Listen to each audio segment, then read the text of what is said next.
One night stand क्या है? क्या ये सही है, गलत है? जो यंगस्टर आजकल एक रात के लिए प्लेजर कर रहे हैं, क्या ये सही है? इसमें किन-किन चीज़ों का ध्यान रखना पड़ता है? और अगर आप कर रहे हैं तो किन चीज़ें आपके लिए प्रिकॉशनरी हैं, प्लस किन चीज़ों के लिए साइकोलॉजिकली भी आपको रेडी रहना चाहिए? और क्या शादी से पहले ये सब करना सही है या गलत है? पूरा डिटेल में बात करूँगी। चैनल पे नए हैं, सब्सक्राइब करें। मैं हूँ डॉक्टर नेहा मेहता, आपकी अपनी सेक्स हेल्थ काउंसलर। और आज मैं बहुत ही ऐसे सेंसेशनल और बहुत ही संजीदा टॉपिक पे बात करूंगी, one night stand. One night stand कहीं ना कहीं एक ऐसा कम्युनिकेटिव तरीका है जिसमें आप अपने पार्टनर को पहले ही बोल देते हैं कि सिर्फ प्लेजर के लिए हम बहुत कैजुअल तरीके से एक एक्टिविटी में इन्वॉल्व होंगे, जिसके अंदर बाद में हमारा किसी भी तरीके का इमोशनल कनेक्शन या कोई भी कमिटमेंट नहीं है। वन नाइट स्टैंड बोलने में जितना आपको ऐसा लग रहा है कि this is a thing, but बहुत कॉमनली आजकल क्लब्स, पब्स और मेट्रो सिटीज़ में बहुत ज़्यादा कॉमन है।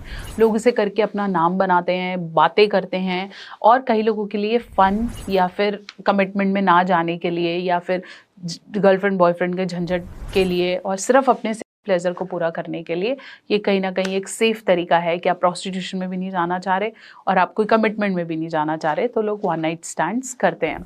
लेकिन वन नाइट स्टैंड अपने साथ बहुत सारी प्रॉब्लम्स को लेकर आता है, बहुत सारे प्रिकॉशंस का आपको इसमें ध्यान रखना पड़ता है।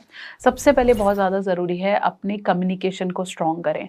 आप अपने पार्टनर को पहले ही बताएंगे जिसके साथ आप करने जा रहे हैं, या ब्लाइंड डेट्स पे अगर शुरू से जा रहे हैं तो बताएं कि मैं सिर्फ इसी चीज़ को देख रहा हूँ। ऐसा ना हो कि दूसरा पार्टनर आपसे कोई उम्मीदें लेके बैठे और बाद में वो आप पे कोई केस करे या आपको डिफेम करने की कोशिश करे या फिर आपके साथ वो बहुत ज़्यादा आपको यूज़ करने की कोशिश करे। तो बेटर ये है कि आप इसे पहले से ही क्लियर करें। वन नाइट स्टैंड और प्रोस्टिट्यूशन में कहीं ये फ़र्क है कि वन नाइट स्टैंड में पैसे का लेन देन नहीं होता है, दोनों पार्टनर म्यूचुअली एग्री करते हैं कि उनको फ़न के लिए ये करना है। इसलिए पहले कम्युनिकेशंस को, बातचीत पूरी स्ट्रॉन्ग कर लें। दूसरा ज़रूरी है अपने प्रिकॉशंस का ध्यान रखें। आपने यूज़ करना है, आपने कुछ और एसटीआई प्रिकॉशंस यूज़ करने हैं, तो पहले भी क्लियर करें कि तुम अपना अपना लेवल पे देखो, मैं अपने ऐसा ना हो कि बाद में वो फीमेल आपको ब्लैकमेल कर रही हो। तो बेटर अपने प्रिकॉशंस को ध्यान रखें। कर रहे हैं तो हमेशा ध्यान रखें कि का यूज़ किया जाए या डेंटम का यूज़ किया जाए, और अगर आप नॉर्मल कर रहे हैं तो एक अच्छा प्रेफरेबल है। तीसरा ज़रूरी है कि अल्कोहल या किसी नशे के अधीन होकर नहीं करें, क्योंकि ऐसे टाइम पे क्या हो रहा है या क्या चल रहा है वो ध्यान में नहीं रहता है, लोग गलत डिसीजन ले लेते हैं। तो ज़रूरी है, आप बहुत ज़्यादा एग्रेसिव भी हो जाते हैं, किसी को हर्ट भी कर सकते हैं, तो किसी नशे से दूर रहें। इसके अलावा किसी को ज़रूर कम्युनिकेट करें कि आप कहाँ हैं, क्योंकि आपकी सेफ्टी बहुत ज़्यादा इंपॉर्टेंट है, आपकी लोकेशन बहुत ज़्यादा इंपॉर्टेंट है। तो किसी ना किसी को कम्युनिकेट ज़रूर करें कि आप एग्जैक्टली कहाँ हैं, नहीं तो आपके साथ गलत होने में टाइम नहीं लगेगा।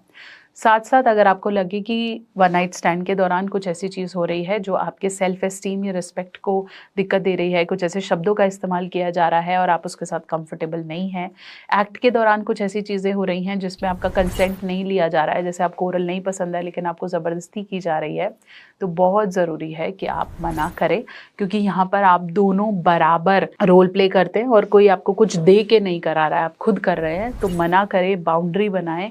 साथ साथ इमोशनल कनेक्शन से दूर रहें। एक बार जब आप परफॉर्म कर लेते हैं या 2 बार किसी के साथ कर रहे हैं, तो कहीं ना कहीं आपका एक इमोशन जुड़ जाता है कि हमेशा मेरे लिए अवेलेबल रहना चाहिए या मैं इसके लिए फील करने लगा हूँ। तो इमोशनल कनेक्शन को दूर रखना है, अपने आप को मेंटली स्ट्रॉन्ग रखना है, बाउंड्रीज बनानी है, ताकि कहीं ना कहीं आप कनेक्ट वापस से खुद के लिए, अपने लिए प्रॉब्लम्स ना क्रिएट करें। वैसे तो वन नाइट स्टैंड मॉरली सही नहीं है, लेकिन अगर कोई करना चाह रहा है एक्सप्लोर करने के लिए, अपनी फैंटेसीज़ को पूरा करने के लिए या अपनी बॉडी को जानने के लिए, तो कहीं सही और गलत की डायरेक्शन से हम ऊपर आ जाते हैं। लेकिन अगर आप मैरिड हैं या रिलेशनशिप में हैं तो ये सब रेकमेंडेड नहीं है। आजकल मेल और फीमेल दोनों इसके लिए ओपन हैं, तो क्या सही और क्या गलत, लेकिन one night stands are not recommended अगर आप ऑलरेडी किसी के साथ रिलेशनशिप में हैं या आप किसी प्रॉमिसेस को ऑलरेडी आपके पास आसपास हैं।